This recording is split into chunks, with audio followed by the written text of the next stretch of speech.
नमस्कार, मैं हूं बालकृष्ण खरेजा। आप देख रहे हैं डेली लाइव। आइए शुरुआत करते हैं आज के मुख्य समाचारों की। राजगीर पैलेस में आयोजित हुआ इन्वेस्ट राजस्थान निवेश सम्मेलन। 25 उद्योगपतियों से किए गए MOU। खुशहाल विश्वविद्यालय में हुआ Rajasthan archaeology and epigraphy Congress के 30वें अधिवेशन का आगाज। UTP पर कार्यरत नर्सिंग कर्मियों को यथावत रखने की मांग को लेकर राजस्थान नर्सेज एसोसिएशन ने जिला प्रभारी मंत्री को सौंपा ज्ञापन। बार संघ के नवनिर्वाचित महासचिव राजकुमार बागोरिया का भाजपा कार्यकर्ताओं ने किया अभिनंदन। हत्या के आरोप में पिछले 10 साल से फरार चल रहे आरोपी को जंक्शन पुलिस ने किया गिरफ्तार। और अब समाचार विस्तार से। टाउन स्थित राजगीर पैलेस में इन्वेस्ट राजस्थान निवेश सम्मेलन का आयोजन किया गया। सम्मेलन में जिले में इन्वेस्ट करने वाले उद्यमियों के साथ 25 MOU व 4 LOI किए गए।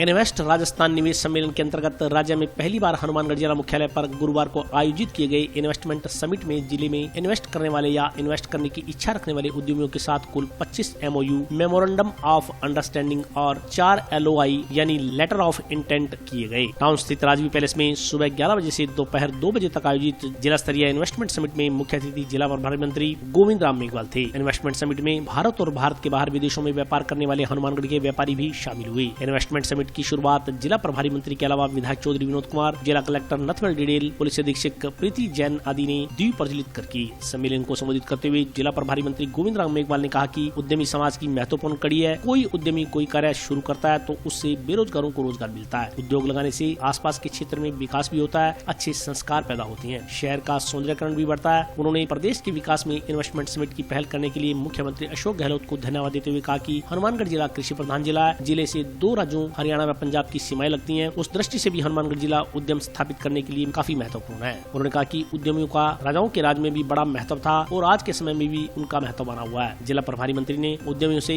आह्वान किया कि उद्यमी अपना उद्योग स्थापित करें, वह भी 3 साल तक बिना किसी NOC के, ताकि बेरोजगारों को रोजगार मिल सके। राज्य सरकार की ओर से उद्यमियों को हर प्रकार का सहयोग दिया जाएगा। जिला प्रभारी मंत्री ने बताया कि 15 जनवरी 2022 तक पूरे राजस्थान में इन्वेस्टमेंट समिट सम्मेलन किए जाएंगे। उसके बाद 24 व 25 जनवरी को राज्य स्तर पर यह समिट JICC सतीपुरा में आयोजित होगा। वहाँ भी राज्य भर से उद्यमियों को आमंत्रित किया जाएगा। जिला कलेक्टर नथमल डिडेल ने कहा कि उद्योगों के क्षेत्र में विकास की नई दिशा देने में उद्यमियों ने महत्वपूर्ण योगदान दिया है। मुख्यमंत्री की मंशा है कि राजस्थान में उद्योगों का विकास होना बहुत जरूरी है, क्योंकि एक उद्योग की स्थापना के साथ ही जहां उसका अर्थव्यवस्था में बड़ा महत्व है, वहीं स्थानीय स्तर पर बेरोजगारों को रोजगार मिलता है। इसलिए उद्योगों के माहौल को बहुत सकारात्मक रखना होगा। उसी दिशा में पिछले 3 वर्षों में उद्योगों को बहुत सरल बनाने के लिए जो नीतियाँ लागू की गई है, जो घोषणाएं की गई है, उनके आधार पर वे उद्योगपतियों को आश्वस्त करना चाहते हैं कि हनुमानगढ़ जिले में भी कोई व्यक्ति, कोई भी उद्योगपति किसी भी क्षेत्र में निवेश करने के लिए आए, उसका स्वागत है। प्रशासन की ओर से उन्हें तमाम तरह की सुविधाएं उपलब्ध करवाई जाएंगी।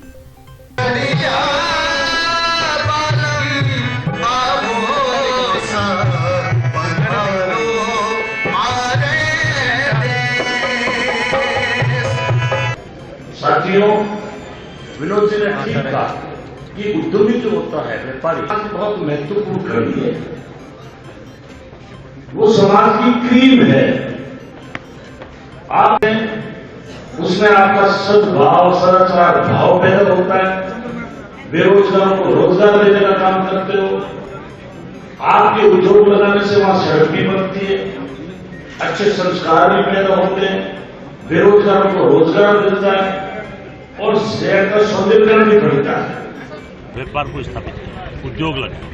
राज्य सरकार की मंशा है कि हम हर तरह का इनको सहयोग करने के लिए तैयार हैं। उसी कड़ी के अंदर 15 जनवरी तक पूरे स्टेट के अंदर समिट, ये इन्वेस्ट समिट सम्मेलन हो, और उसके बाद 24 और 25 को एक राज्य स्तर का जयपुर में सम्मेलन होगा, जिसको मुख्यमंत्री जी संबोधित करेंगे। कृषि प्रधान जिला होने के नाते वेयर हाउसिंग को बहुत बढ़ावा मिल रहा है और आज बहुत ही अच्छा लगा जब इथेनॉल प्रोडक्शन की जो यूनिट्स है उन्होंने भी यहाँ लेटर ऑफ इंटेंट इनको जारी किया गया है और 1111 करोड़ से भी अधिक का निवेश ये दिखाता है कि हनुमानगढ़ का भविष्य स्वर्णिम है। माननीय मुख्यमंत्री जी की जो बजट घोषणाएं और उद्योगों को प्रोत्साहन देने की जो नीतियां हैं उनको फलीभूत करने के लिए जिला प्रशासन पूर्ण रूप से तैयार है। हमारे इंडस्ट्रीज की पूरे आपके माध्यम से सभी उद्योगपतियों को आश्वस्त करना चाहेंगे कि हनुमानगढ़ में आएँ, अपना निवेश करें। जिला प्रशासन उनको पूर्ण सहयोग करेगा और फैसिलिटेट करेगा। जंक्शन में सूरतगढ़ रोड पर स्थित खुशहाल दास विश्वविद्यालय में शुक्रवार को Rajasthan archaeology and epigraphy Congress के तीसरे अधिवेशन का आगाज किया गया। जंक्शन में सूरतगढ़ रोड पर स्थित श्री खुशहाल दास विश्वविद्यालय में गुरुवार को Rajasthan archaeology and epigraphy Congress के तीसरे अधिवेशन का आगाज किया गया। अधिवेशन की समाप्ति शुक्रवार को की जाएगी। संगोष्ठी के उद्घाटन सत्र में विषय से संबंधित जानकारी देते हुए वक्ताओं ने कहा कि सन 2018 में स्थापित इस संस्था द्वारा अपने स्थापना वर्ष से लेकर अब तक लगातार पुरातात्विक तत्वों की खोज करती रही है। इस संस्था द्वारा बहुत से इस प्रकार के इवेंट का आयोजन किया गया। उन्होंने कहा कि Rajasthan archaeology and epigraph Congress ने सीकर के पास एक ऐसा पुरातात्विक स्थल खोजा है जो प्राचीन काल सभ्यता हड़प्पा संस्कृति को आगे बढ़ाने वाला है। संस्था को वहां बहुत से प्रमाणिक तथ्य प्राप्त हुए हैं। उन्होंने कहा कि इस अधिवेशन में शिरकत करने वाले प्रतिभागियों को कालीबंगा संग्रहालय का अवलोकन करवाया जाएगा ताकि उन्हें हड़प्पाकालीन सभ्यता और संस्कृति के बारे में अधिकाधिक जानकारी प्राप्त हो सके। कार्यक्रम में बीकानेर विश्वविद्यालय के कुलपति डॉक्टर वीके सिंह, खुशहाल दास विश्वविद्यालय के कुलपति doctor S K Das, doctor Lalit Pande, Rajasthan archaeology and epigraph Congress के अध्यक्ष डॉक्टर बीएल भादानी, खुशहाल दास विश्वविद्यालय के कुलपति दिनेश जुनेजा सहित अन्य लोगों ने भाग लिया। जानकर आपको खुशी होगी कि इस गद्दर घाटी की सभ्यता को लेकर के काफी लोगों ने पहले काम किया है। जैसा कि हम चर्चा कर रहे थे कि इस पे काम बहुत लोगों ने, ज्यादातर टेसिटोरी से लेकर के और बहुत सारे हरमन गोयड्स वगैरह ने काम किया था। लेकिन जिस तरीके का काम हमारे यहाँ के लोगों को करना चाहिए था उसमें रुचि नहीं थी। कि कुछ लोगों का कहना था कि ये गद्दर घाटी की सभ्यता जो है गद्दर नदी बहती थी। कुछ लोगों ने उसको कंट्रोवर्सी क्रिएट करने के लिए भी कहा कि इसका दूसरा नाम सरस्वती रिवर था। कुछ लोगों ने इसे ग्रस्त नदी कहा। इसके कई नाम है। हाकड़ा नदी जब पाकिस्तान में एंटर होती है तो वहां के लोग इसको हाकड़ा नदी कहते हैं। और बीकानेर में एक बहुत मशहूर कहावत है, जब कोई बात चलती है तो कहते हैं कि वो पानी मुल्तान गए। इसका मतलब है कि उसके बीकानेर की सीमा को स्पर्श करते हुए ये नदी निकलती थी। इसीलिए इसको कहते थे कि वो पानी बीकानेर गए, वो पानी मुल्तान गए, पाकिस्तान गए। तो इस यहाँ पर सूरतगढ़ से लेके जहां ब्रह्ममहल से लेकर के पूरा अगर आप देखें हनुमानगढ़ जहां नदी बहती है आज भी, उसको अगर आप देखें तो यहाँ से लेकर एक पूरी समृद्ध संस्कृति रही। Rajasthan archaeology and epigraphy Congress का तीसरा अधिवेशन आज एसकेडी यूनिवर्सिटी हनुमानगढ़ में आयोजित हो रहा है। 2018 में स्थापित ये संस्था पिछले अपने स्थापना वर्ष से लेकर अब तक लगातार पुरातात्विक स्थलों की खोज करती रही है, सर्वे करती रही है और ऐसे बहुत से इवेंट्स जो हैं उन्होंने किए हैं। अभी रिसेंटली हमारी संस्था ने सीकर के पास एक ऐसा पुरातात्विक स्थल खोजा है जो हड़प्पा की संस्कृति को आगे बढ़ाने वाला है। वहाँ पर हमें बहुत से ऐसे प्रमाणिक तथ्य मिले हैं, कुछ ऐसे ऑर्नामेंट्स मिले हैं।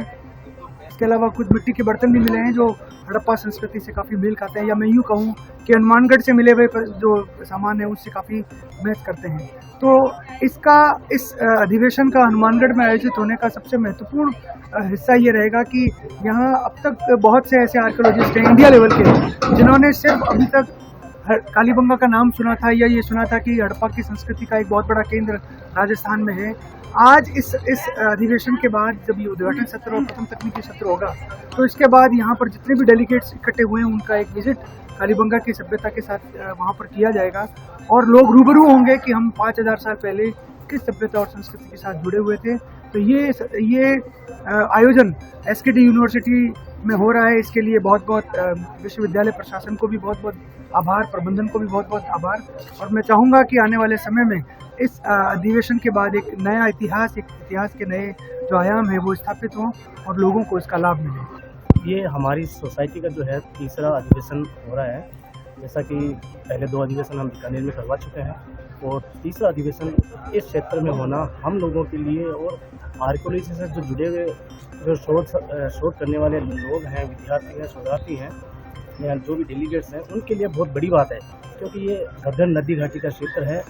आपको पता हो कि सिंधु घाटी सभ्यता जो है वो मतलब सिंधु नदी और उसकी सहायक नदियों के किनारे ही फलीभूत हुई। उसमें से एक ये सरस्वती नदी जो है वो भी महत्वपूर्ण रही है और हम देखते हैं कि उसका एक बड़ा क्षेत्र जो है कालीबंगा के रूप में हमें यहाँ पे दिखाई देता है, जो कि सिंधु घाटी सभ्यता की 3 प्रमुख राजधानियाँ जो हड़प्पा, मोहनजोदड़ो और उसके बाद में कालीबंगा को माना जाता है जो यहाँ पे है। तो हमें बड़ी खुशी है कि इस स्थान को हमने इसके लिए चुना और यूनिवर्सिटी को भी हम शुभकामनाएं देते हैं और इनका भी शुक्रिया अदा करते हैं कि इन्होंने हमें जो है ये मौका दिया कि हम इस आयोजन को यहाँ पे कर सकें। जितने भी शोधार्थी यहाँ पे आएंगे उनका विजिट जो है वो कालीबंगा में किया जाएगा और कालीबंगा यहाँ पास में रंगमहल है, भद्रकाली मंदिर है, बटनेर है, ये मतलब आर्कियोलॉजिकल दृष्टि से अगर उनको देखा जाए तो काफ़ी इम्पोर्टेंट है ये। और बहुत सारे स्कॉलर बाहर से जो आ रहे हैं उनकी इच्छा है कि हम कालीबंगा को देखें, बटनेर को देखें, जिसको हम किताबों में पढ़ते रहे हैं, आज उनकी स्थिति क्या है उससे वो लोग जान पाएंगे और बहुत सारे रिसर्च पेपर यहाँ पे पढ़े जाएंगे जो बिल्कुल नई चीज़ें जो है आपके सामने जो अब तक नहीं आई है बाहर वो आएगी। यूटीबी पर कार्यरत नर्सिंग कर्मियों को यथावत रखने की मांग को लेकर राजस्थान नर्सिंग एसोसिएशन ने गुरुवार को जिला प्रभारी मंत्री गोविंद राम मेघवाल को ज्ञापन सौंपा।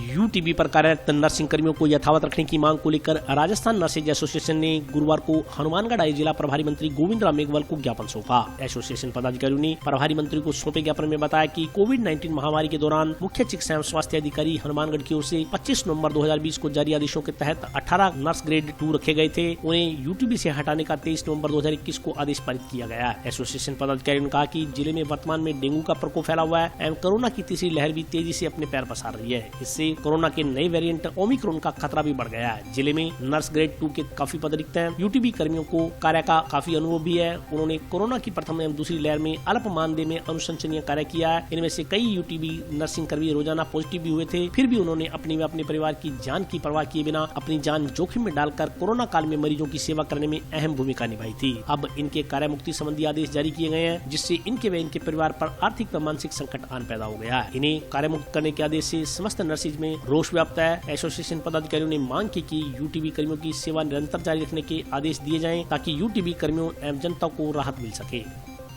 सर, मैं यूटीबी नर्सेज कर्मी है जो जिला चिकित्सालय में कोविड कोरोना के दौरान फ्रंट लाइन वर्कर के रूप में काम किया है। तो 23/11/2021 को सीएमएचओ साहब के निर्देशानुसार एक लेटर जारी किया है जिसमें हमें कार्य मुक्त कर दिया गया है। तो इन्होंने हवाला दिया कि 1 वर्ष पूर्ण होने पर इनकी सेवाएं निरस्त की जाती है। तो ये तुगलकी फरमान जारी करके सर हम सब लोगों की भावनाओं को आहत किया है इन्होंने। हम कई बार मंत्रियों से भी मिल चुके हैं, राज्य सरकार के चिकित्सा मंत्री जी से भी मिल चुके हैं, उन्होंने अभी तक कोई ठोस कदम नहीं उठाया है। हम अपने प्रभारी मंत्री गोविंद राम जी मेघवाल से मिले हैं, उन्होंने अभी आश्वस्त किया है कि सीएम साहब तक इस मामले को उठाया जाएगा और आपके लिए कुछ जल्द करेंगे, पर अभी आश्वासन ही मिल रहे हैं सर। बेरोजगार सर यहाँ पे 25 लोगों को हटा दिया गया है सर। इस वजह कुछ नहीं सर कह रहे हैं कि एक तो इनके स्थान पर नियमित कर्मी आने के कारण और 1 वर्ष पूर्ण होने पर, हालांकि यहाँ पे नियमित कर्मी आने से भी अभी तक रिक्त पद पड़े हैं। में ये कोविड नियंत्रण तक लिया गया था सर। अभी तक भी अपने जिला चिकित्सालय में 3 वार्ड बंद कर चुके हैं। ये Covid isolation ward, dengue ward और कॉटेज वार्ड। अनिश्चितकालीन धरना सर आज परमिशन लगा चुके हैं। कल से हमारा अनिश्चितकालीन धरना स्टार्ट है सीएमएच ऑफिस के आगे। और ऑल राजस्थान नर्सेज यूनियन की तरफ से हमें उनका वो साथ मिला है, वो हमारे साथ हैं। अगर ये अभी तक कोई ठोस कदम नहीं उठाते हैं तो हम यहाँ से जयपुर लेवल तक भी ऑल नर्सेज के साथ जयपुर भी धरना प्रदर्शन करेंगे। और सरकार के अगर मजबूरन हमें सरकार के खिलाफ जाना पड़ता है तो सरकार के खिलाफ भी जाएंगे। बार संघ के नवनिर्वाचित महासचिव राजकुमार बागोरिया का गुरुवार को पूर्व मंत्री डॉक्टर राम प्रताप के नेतृत्व में कार्यकर्ताओं की ओर से सम्मान किया गया। बार संघ हनुमानगढ़ के नवनिर्वाचित महासचिव राजकुमार बागोरिया का गुरुवार को पूर्व मंत्री डॉक्टर राम प्रताप के निवास पर भाजपा नगर मंडल कार्यकर्ताओं की ओर से सम्मान किया गया। इस दौरान पूर्व मंत्री डॉक्टर राम प्रताप, नगर परिषद के पूर्व सभापति राजकुमार हिसारिया, पूर्व उप सभापति नगीनाबाई, भाजपा नेता अमित साहू सहित भाजपा कार्यकर्ताओं की ओर से बागोरिया को माला पहनाकर व मिठाई खिलाकर बधाई दी गयी। उनसे अधिवक्ताओं के हितों के लिए समय समय पर आवाज उठाने की उम्मीद जताई गयी। वहीं बार संघ के नवनिर्वाचित महासचिव राजकुमार बागोरिया ने कहा कि अधिवक्ताओं की समस्याओं का समाधान करवाने के लिए वे निरंतर हर संभव प्रयास करते रहेंगे। उन्होंने कहा कि अधिवक्ताओं के हितों की रक्षा की जाएगी। प्रयास रहेगा कि अधिवक्ताओं को किसी प्रकार की शिकायत का मौका न मिले। उन्होंने सम्मान के लिए पूर्व मंत्री डॉक्टर राम प्रताप व भाजपा कार्यकर्ताओं का आभार व्यक्त किया। बार संघ 2022 के चुनाव में मुझे महासचिव के पद हेतु बार संघ के सभी सम्मानित अधिवक्ताओं द्वारा मत देकर महासचिव पद पर विजय बनवाया है। जिस उपलक्ष्य पर पूर्व मंत्री डॉक्टर राम प्रताप जी के नेतृत्व में आज मुझे उनके कार्यकर्ताओं द्वारा सम्मानित किया गया है। अगर आगे किसी अधिवक्ताओं की कोई समस्याएं रहेगी उनका समाधान करने का मैं प्रयास करता रहूँगा निरंतर, और जितनी भी सेवा हो सकेगी मुझसे वो सेवाएं मैं सभी अधिवक्ताओं के हित में करता रहूँगा। कोई उन्हें किसी प्रकार की शिकायत का मौका नहीं दूंगा। आज मुझे सम्मानित करने डॉक्टर राम प्रताप जी उनके कार्यकर्ताओं ने सम्मानित किया, उसके लिए मुझे बहुत बहुत धन्यवाद। और अभी वक्त ब्रेक का, हाजिर होता हूँ छोटे से ब्रेक।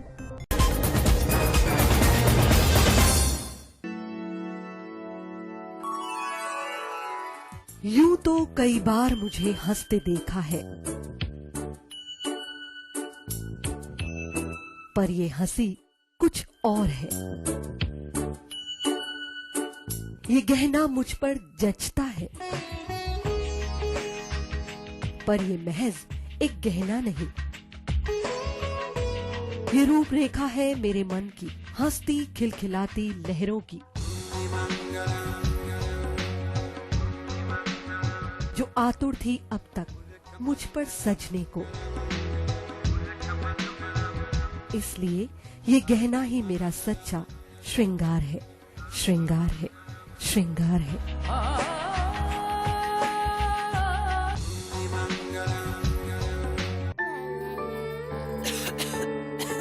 दीदी ये देखो,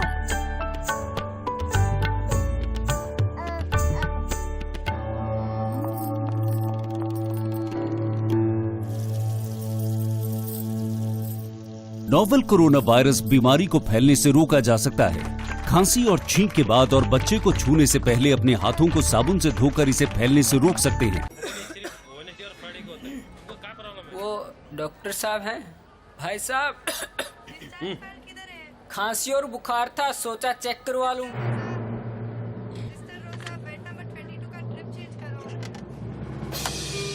नोवेल कोरोना वायरस बीमारी को फैलने से रोका जा सकता है। बुखार के साथ खांसी और छींक होने पर तुरंत नजदीकी हेल्थ क्लिनिक या केंद्र जाएं। ब्रेक के बाद स्वागत है। आइए नजर डालते हैं अगले समाचारों पर। टाउन में सरकारी अस्पताल के समक्ष चल रहा संघर्ष समिति का धरना गुरुवार को 28वें दिन भी जारी रहा। गुरुवार को वार्ड संख्या 44 के बाशिंदों ने धरने को अपना समर्थन दिया।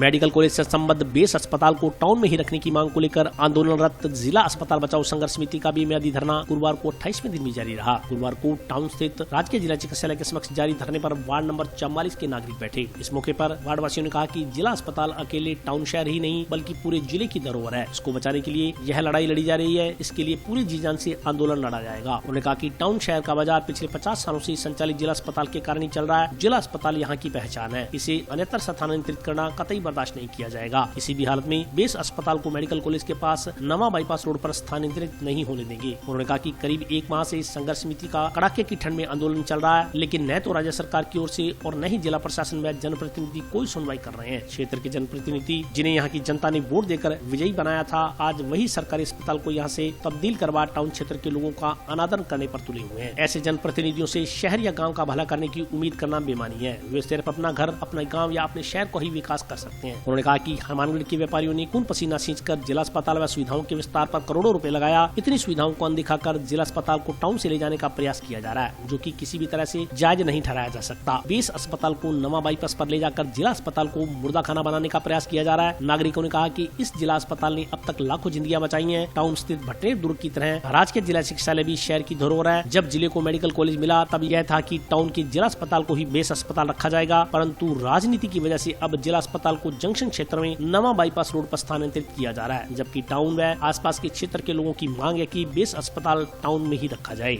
मैं यही कहना चाहता हूँ मेरे शहरवासियों से कि ये जो सरकारी अस्पताल पिछले 50 वर्षों से हनुमानगढ़ टाउन की धरोहर है, जो कि पूरा बाजार इस पे ही चल रहा है, और जो आने जाने आसपास वाले गांव के जो लोग हैं वो सभी इसी जगह पर पहचाना जाता है। हमारी पहचान है, हनुमानगढ़ टाउन की पहचान है सरकारी अस्पताल। इसे जो स्थानांतरित किया जा रहा है प्रशासन की ओर से जंक्शन, ये बहुत ही गलत है। इसके विरोध में हमने आज धरना प्रदर्शन किया है। वार्ड 44 के सभी जो वार्डवासी है उन्होंने मिलकर आज धरना प्रदर्शन किया है, जो कि आगामी भी हम यही करते रहेंगे। हम इसे जंक्शन स्थानांतरित नहीं होने देंगे। यहाँ जो वार्ड नंबर 44 का धरना प्रदर्शन किया, क्योंकि यहाँ बहुत काफ़ी समय से 1 महीने करीबन हो गया, यहाँ कोई सुनाई नहीं हो रहा। सुनाई हो रही नहीं रही और राज्य सरकार है जिनको बार बार अवगत करा दिया कि हम लोग जो सारे लोग हैं यहाँ बैठे हैं, जो हनुमानगढ़ के आसपास टाउन के इलाके वासी और आज सारे गांव वाले, शहर वाले सारे परेशान हो रहे हैं और इस सर्दी, कड़ाके की सर्दी में यहाँ ठंड मर रहे हैं। और राज्य सरकार हमारी तरफ कोई ध्यान नहीं दे रही है। हमारे जो प्रतिनिधि है वो अशोक गहलोत जी से भी वार्तालाप कर चुके हैं, स्थानीय एमएलए से बातचीत कर चुके हैं, लेकिन कोई स्पष्ट जवाब नहीं दे रहे, क्योंकि यहाँ बहुत काफ़ी वर्षों से जो है अस्पताल यहाँ बना हुआ है और राज्य सरकार ने यहाँ बनाने की पूरी यहीं से ही नींव रखी थी, पहले भी रखी थी, आज भी रखी हुई है, लेकिन यहाँ स्थानीय जो एमएलए है वो इनको हस्तांतरित करवाना चाहता है और उसके एक यहाँ के जो टाउन वासियों की जो अनादर कर रहे हैं और टाउन वासी बड़े परेशान हो रहे हैं। इस ऐसे नेता भविष्य में इस समाज का, इस जिले का कभी भी कोई भला नहीं कर सकता। सिर्फ एक ही कर सकता है, जो अपने शहर का और अपने गाँव का और अपने घर का। आज जो लोग आस लगाए बैठे हैं, इन भारी तादाद में वोटों से जिताया है और इन आशाओं के अनुरूप इनको बेचारों को परेशान कर रखा है सर्दी के अंदर। कितने कड़ाके की सर्दी के अंदर हम लोग यहाँ बैठे हैं। आज हम व्यापार मंडल संस्था हनुमानगढ़ टाउन अनाज मंडी के जो पदाधिकारी हैं, आज जो अस्पताल बचाओ संघर्ष समिति है उसको अपना समर्थन दे रहे हैं। ये जो जिला हॉस्पिटल है, आज इसने लाखों जिंदगियां बचाई है और हनुमानगढ़ की जो टाउन है उसकी ये जिस तरह से भटनेर का किला है उसी तरह से ये भी एक धरोहर है।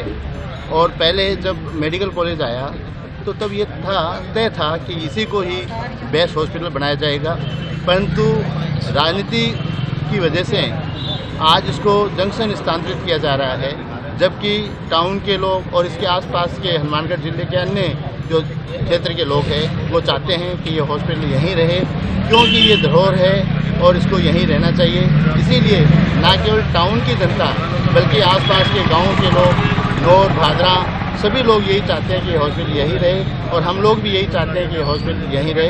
अस्पताल बचाओ संघर्ष समिति का जो धरना है वो 28वें दिन का, आज 28 दिन हो गए धरने लगाते हुए, लेकिन सरकार के ऊपर जू भी नहीं रहेंगी। जहाँ तक अस्पताल का सवाल है, जगह का करीब 22, 23, 24 बीघा जमीन है, वाटर से वो जगह भी एक्वायर कर सकते हैं। और दूरी का जहाँ तक सवाल है, कोटा जो मेडिकल कॉलेज है वहाँ से हॉस्पिटल की दूरी 13-14 किलोमीटर दूर है। अरे सरकार के पास तो अथाक शक्तियाँ होती है, कुछ भी कर सकते हैं। ये 7-8 मंजिल बना दें, ट्रोमा सेंटर करोड़ों रुपए इस बिल्डिंग में खर्च हुए हैं। हनुमानगढ़ के व्यापारियों ने खून सींच कर यहाँ पे इतना पैसा लगाया है। आप देखो पीछे धर्मशाला देखो कितनी शानदार बनी है, एसी कमरे हैं वहाँ पे। अरे ऐसी सारी सुविधाओं को छोड़ करके बताओ वहाँ पे एक अलग से कॉलेज बना करके इसको यहाँ कबूतर खाना बनाने के लिए छोड़ रहे हैं। तृतीय श्रेणी परीक्षा रीट में पदों की संख्या बढ़ाए जाने की मांग को लेकर एसएफआई कार्यकर्ताओं ने मुख्यमंत्री के नाम का ज्ञापन जिला कलेक्टर को सौंपा। के पद 50,000 करो, 50,000 करो, 50,000 करो, हमारी मांगे पूरी करो, पूरी करो, पूरी करो। रीट अभ्यर्थी जिंदाबाद, जिंदाबाद, जिंदाबाद, एसएफआई जिंदाबाद, जिंदाबाद, जिंदाबाद। स्टूडेंट फेडरेशन ऑफ इंडिया ने मुख्यमंत्री के नाम का ज्ञापन जिला कलेक्टर को सौंपा। ज्ञापन में तृतीय श्रेणी अध्यापक भर्ती रीट में पद बढ़ाने की मांग की गई है। ज्ञापन में कहा गया है कि 26 सितंबर 2021 को रीट भर्ती परीक्षा लगभग 31,000 पदों पर आयोजित की गई थी, क्योंकि इस भर्ती की घोषणा मुख्यमंत्री जी द्वारा दिसंबर 2019 में की गई थी तथा परीक्षा अगस्त 2020 में प्रस्तावित थी, किंतु कोरोना महामारी के कारण यह भर्ती 2 वर्ष लंबित हो गई। इसके कारण बेरोजगारों की संख्या में काफी वृद्धि हो गई तथा साथ ही इन 2 वर्षों में तृतीय श्रेणी शिक्षकों के भी लगभग 30 से 35,000 पद सेवानिवृत्ति हो गए। ज्ञापन में शाला दर्पण का उदाहरण देते हुए कहा गया कि वर्तमान में तृतीय श्रेणी शिक्षकों के लगभग 55,000 पद रिक्त पड़े हैं, चूँकि रीट अभ्यर्थियों की संख्या 26 लाख है, जो कि आज तक की सभी भर्ती परीक्षाओं में सर्वोच्च संख्या है। इसलिए अब मात्र 31,000 पदों पर रीट की परीक्षा करवाना ऊंट के मुंह में जीरे के समान है। ज्ञापन के अनुसार 3 साल के लंबे अंतराल के बाद इस भर्ती परीक्षा होने के कारण यह बहुत से अभ्यर्थियों की अंतिम परीक्षा भी है, क्योंकि इस परीक्षा के बाद बहुत सारे अभ्यर्थी ओवरेज हो जाएंगे। पिछली सरकार ने भी बेरोजगारों की मांग पर तृतीय श्रेणी शिक्षक भर्ती 2018 में पदों की संख्या 28,000 से बढ़ाकर 54,000 की थी।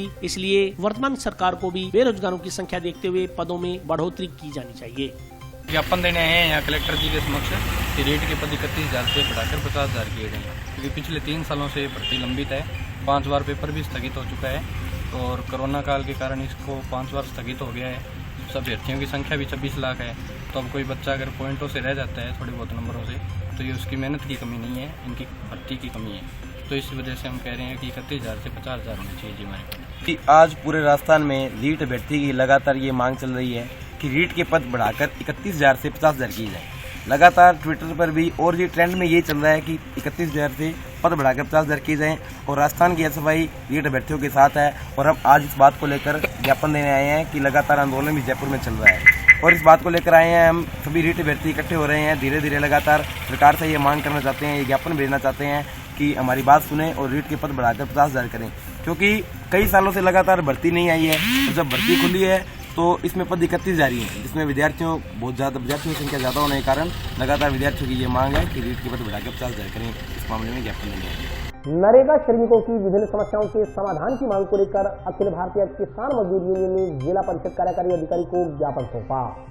अखिल भारतीय खेत मजदूर यूनियन के सदस्यों ने जिला परिषद के मुख्य कार्यकारी अधिकारी को ज्ञापन देकर मनरेगा मजदूरों के समक्ष आ रही समस्याओं के निराकरण की मांग की है। ज्ञापन में कहा गया कि खेती हर व मनरेगा मजदूरों की समस्याओं को लेकर समय समय पर यूनियन द्वारा ज्ञापन दिए जाते रहे हैं, मगर सरकार की ओर से इस तरफ कोई ध्यान नहीं दिया जा रहा। उन्होंने कहा कि मनरेगा में बंद पड़े कार्यों को शुरू किया जाए, मनरेगा में काम के दिवस 100 की जगह बढ़ाकर 200 किए जाए, मनरेगा के श्रमिकों को एक दिन की मजदूरी राशि 600 रूपये की जाए। दिए गए ज्ञापन में कार्यस्थल पर छाया, दवाई, पानी सहित अन्य सुविधाएं उपलब्ध करवाने की भी मांग की गई है। ज्ञापन के अनुसार मनरेगा मजदूर द्वारा अपनी टास्क पूरी करने के बाद तुरंत उसे घर भेजने की भी व्यवस्था की जाए तथा वर्तमान में मनरेगा मजदूर की मजदूरी पूरी दी जाए। ज्ञापन में अखिल भारतीय खेत मजदूर यूनियन ने चेतावनी दी है कि यदि मनरेगा से जुड़े श्रमिकों की समस्याओं का तुरंत निराकरण नहीं किया गया तो श्रमिकों को मजबूरन आंदोलन करना पड़ेगा। इस मौके पर बोलते हुए श्रमिक नेता रघुवीर वर्मा ने कहा कि मनरेगा के तहत बड़े पैमाने पर धांधली हो रही है तथा मृत व्यक्तियों के नाम पर भी नरेगा के जॉब कार्ड बनाकर भुगतान उठाया जा रहा है। उन्होंने उदाहरण देते हुए कहा कि ग्राम पंचायत डबली कला में जोगेंद्र सन ऑफ रोशन लाल, जिसका जॉब कार्ड संख्या 3483-655 नंबर है, उस व्यक्ति का ग्राम पंचायत प्रशासन ने फर्जी जॉब कार्ड चलाकर सरकारी राशि का दुरुपयोग किया है। उन्होंने कहा कि उक्त व्यक्ति का निधन लगभग 3 वर्ष पूर्व हो चुका है, लेकिन ग्राम पंचायत द्वारा गलत तरीके से उसका उपयोग कर मृत व्यक्ति के नाम पर पैसा उठाया जा रहा है। रघुवीर वर्मा ने इस प्रकरण की जाँच कर दोषियों के खिलाफ कार्रवाई करने की भी मांग की। कला ग्राम पंचायत के अंदर लगभग 4 दिनों से तो एक धरना चल रहा है नरेगा कार्य के लिए, और उसके बीच में भी एक आदमी जो मरत है उसका जॉब कार्ड चल रहा है और पैसे पंचायत द्वारा सेक्रेटरी और सरपंच मिली भगत से पैसे उठा रहे हैं। हमने जिला कलेक्टर को अवगत करवा दिया और सीओ साहब को करवा दिया है। इस पर अगर जल्द कार्रवाई नहीं होती है तो हमारी जो टीम है वो आगे की और कार्रवाई करेगी। आज हमारे जो पूरे राजस्थान में अखिल भारतीय खेत मजदूर यूनियन द्वारा पूरे प्रदेश में जिला परिषद कार्यालय पर प्रदर्शन कर ज्ञापन देने का कार्यक्रम था और इसी के अंतर्गत हमने आज ये रखा है।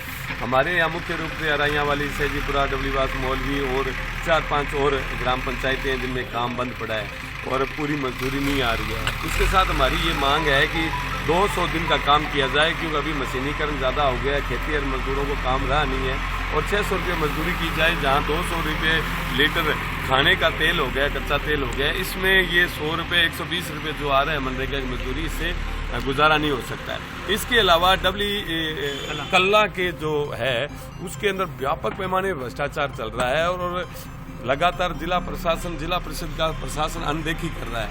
मैं आपको बताना चाहूँगा कि करीब इतने दर्जन भर लोग जिनकी मृत्यु हो चुकी है उनका जॉब कार्ड भी चल रहा है और उनके खाता संख्या बैंक की बदल दी है, और दूसरे लोग उसके अंदर बगैर काम किए हुए मस्टोल में उनकी हाजिरी लग रही है और उनका पैसा उठाया जा रहा है। हमने जिला परिषद सीओ साहब से ये किया है, इसकी आप गंभीरता से जांच करो। उन्होंने कहा भी मैं जांच करवाऊंगा, लेकिन फिर भी हम ये कह रहे हैं अगर इनकी जांच नहीं की गई तो सोमवार को फिर हम यहाँ फिर धरना पर बैठेंगे और जो काम ग्राम पंचायतों में बंद पड़ा है उनके भी मजदूरों को लेकर हम सोमवार को यहाँ वापस आएंगे। जंक्शन पुलिस ने हत्या के आरोप में पिछले 10 साल से फरार चल रहे एक व्यक्ति को गिरफ्तार करने में सफलता हासिल की है। जंक्शन पुलिस ने 10 साल से फरार चल रहे हत्या आरोपी को गिरफ्तार करने में सफलता हासिल की है। इस संदर्भ में जानकारी देते हुए एएसआई कुंजीलाल मीणा ने बताया कि जंक्शन का सुरेशा निवासी सुखजीत सिंह हत्या के आरोप में पिछले 10 साल से फरार चल रहा था। पुलिस द्वारा कई जगह दबिश देने के बावजूद भी वह पुलिस के हत्थे नहीं चढ़ रहा था। अब पुलिस को उक्त आरोपी को गिरफ्तार करने में सफलता हासिल हुई है। उन्होंने कहा कि आरोपी को अदालत के समक्ष पेश कर उसका रिमांड मंजूर करवाया जाएगा। यह 2010 का 302 का मुकदमा था। इसमें मुलजिम फरार था, उसको गिरफ्तार करके स्थायी वारंटी था। इस स्थायी वारंटी के ऊपर 2000 रुपये का भी इनाम रखा हुआ था, जिसको कल गिरफ्तार करके आज कोर्ट में पेश किया। कोर्ट ने उसको आज जेल कर दिया गया। उसका सुखजीत नाम है, उड़ीसा का रहने वाला है। सुखजीत नाम का था, ये 10 साल से फरार था। और आज के लिए बस इतना ही। कल फिर हाजिर होता हूँ नए समाचारों के साथ, तब तक के लिए नमस्कार।